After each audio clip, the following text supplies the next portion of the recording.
My name is Rachel. I'm 33 now.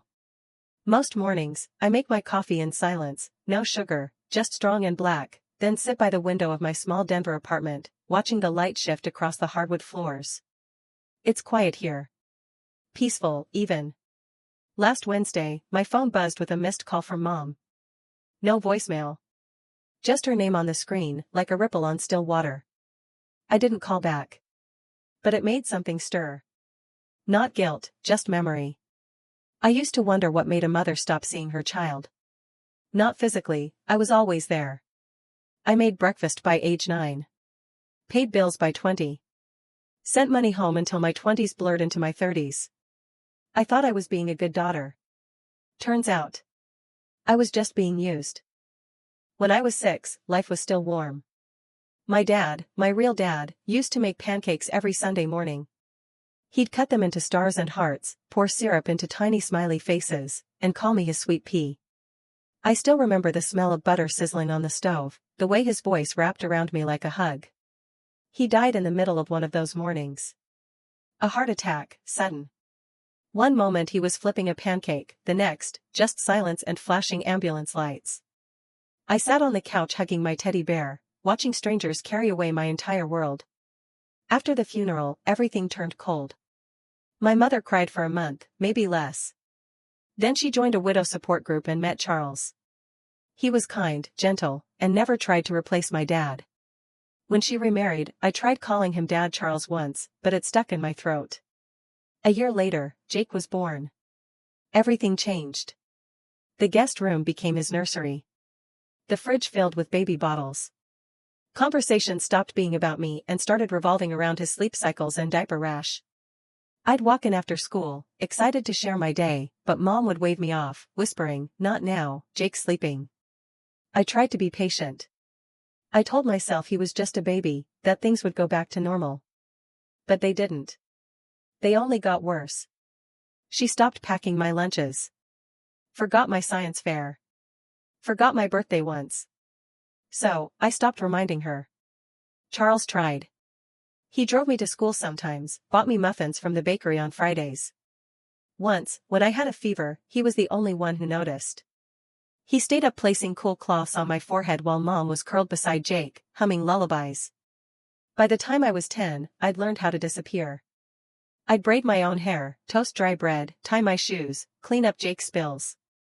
Mom would smile and say, "Thanks, honey," as if I were the babysitter, not her daughter. She once told the neighbor, "Jake's the one who really needs me." I stood behind the door, holding my backpack. I don't think she knew I was listening. But I was. Always listening. Always hoping something would change. It never did. I wasn't the child anymore. I was the backup plan.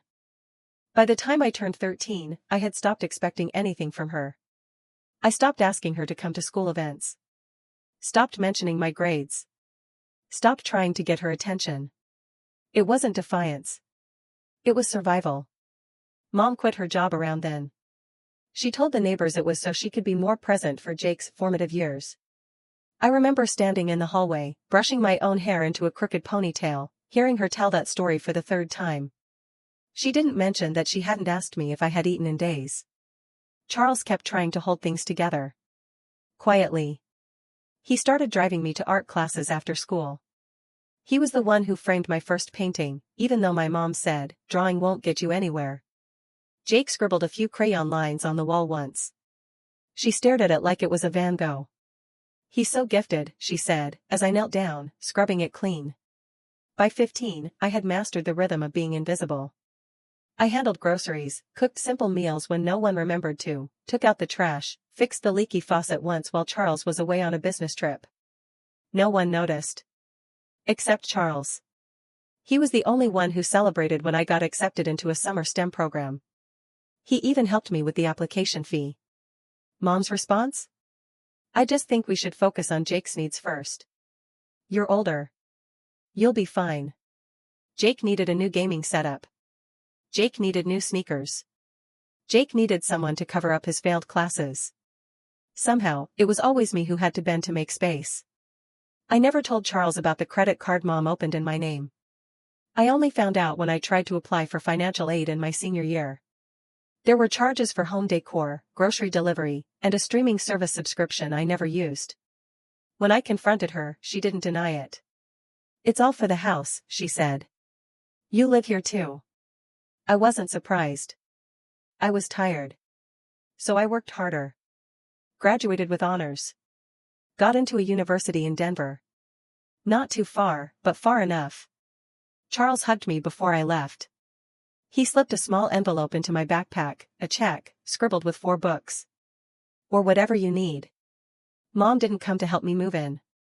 Said she had to take Jake to his dentist appointment. My dorm was small, the mattress thin, but for the first time in my life, I slept without hearing Jake's video games through the wall. College wasn't easy. I juggled classes and 2 part-time jobs.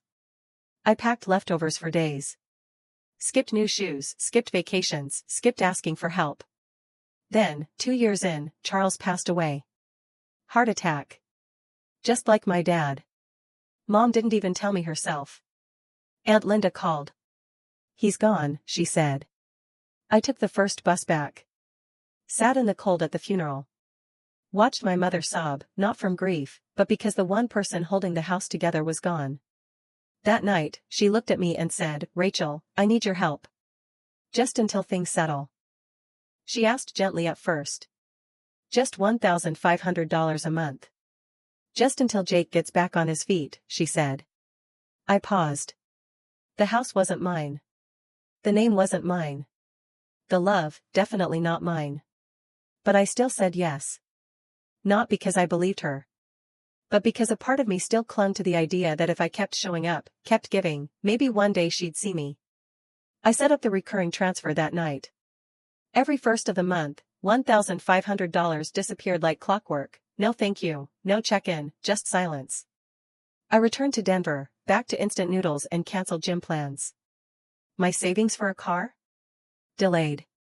My dream trip to Colorado Springs? Postponed again. I convinced myself it was temporary. I was just helping. 2 months later, I decided to visit. I didn't announce it. Just showed up one Saturday afternoon with a basket of groceries and a tired hope. The person who opened the door wasn't my mom. It was a girl, long acrylic nails, bleached hair, chewing gum like she owned the place. "Who are you?" she asked, eyeing the grocery bags. "I'm Rachel. Sarah's daughter." "Oh," she said, drawing out the word like I'd interrupted something. "I'm Madison. Jake's girlfriend. We live here now." She didn't move to let me in. Just turned and shouted, "Babe. Your sister's here." The house looked different. The old couch was gone. A massive black leather sectional sat in its place, facing a curved TV.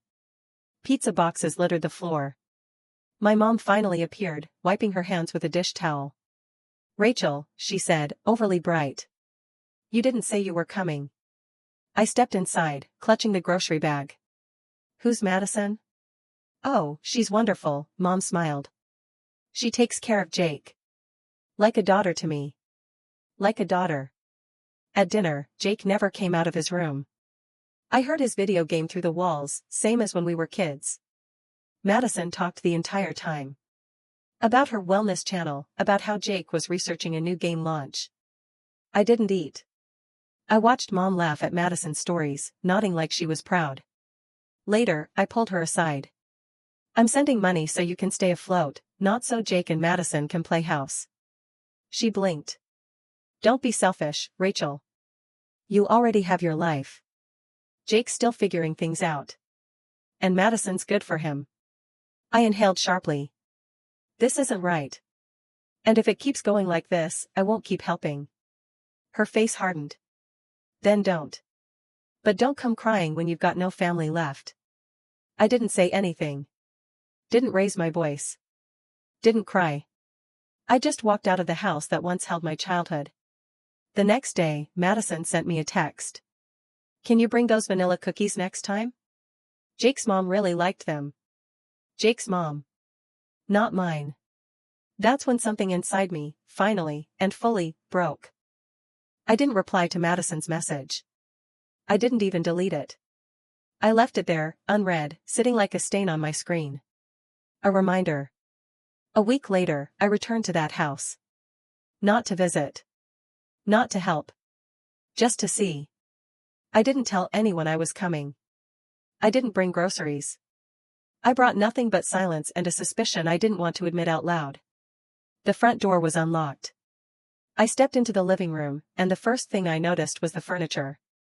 A brand new set of high-end black leather chairs. A 70-inch curved TV mounted on the wall. A sound system humming softly.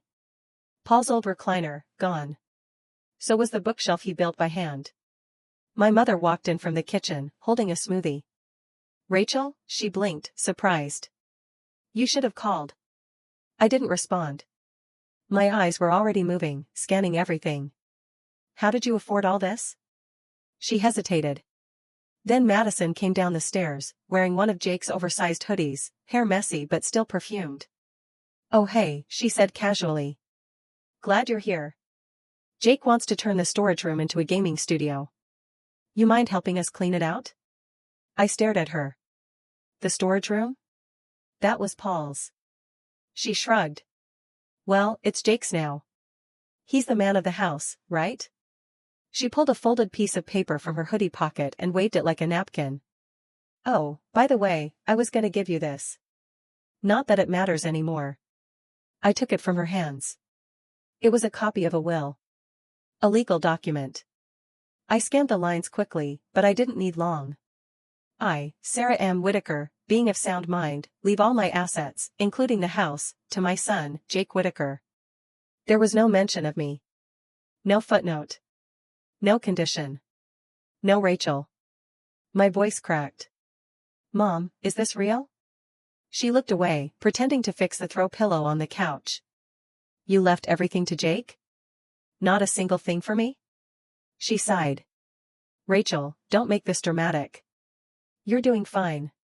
You have a job, an apartment. Jake needs a foundation." I couldn't breathe.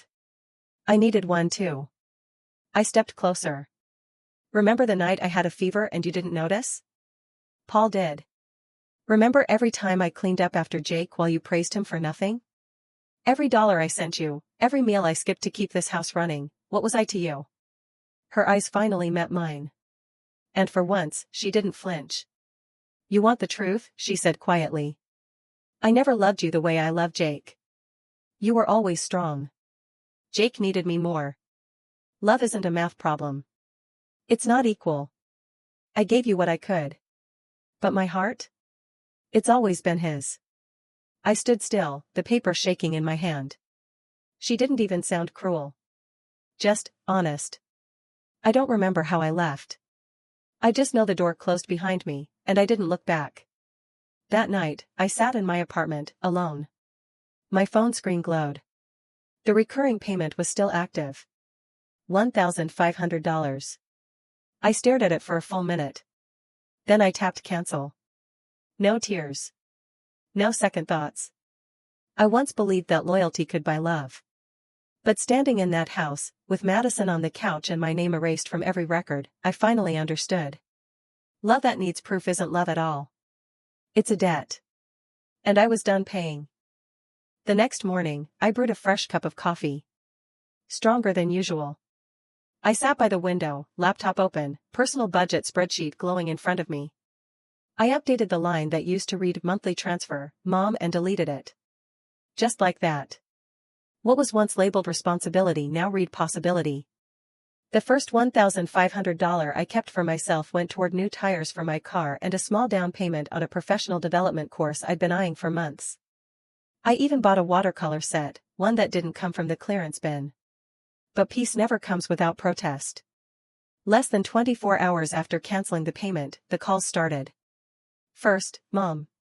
"Rachel, I think the bank messed something up. The money didn't come through.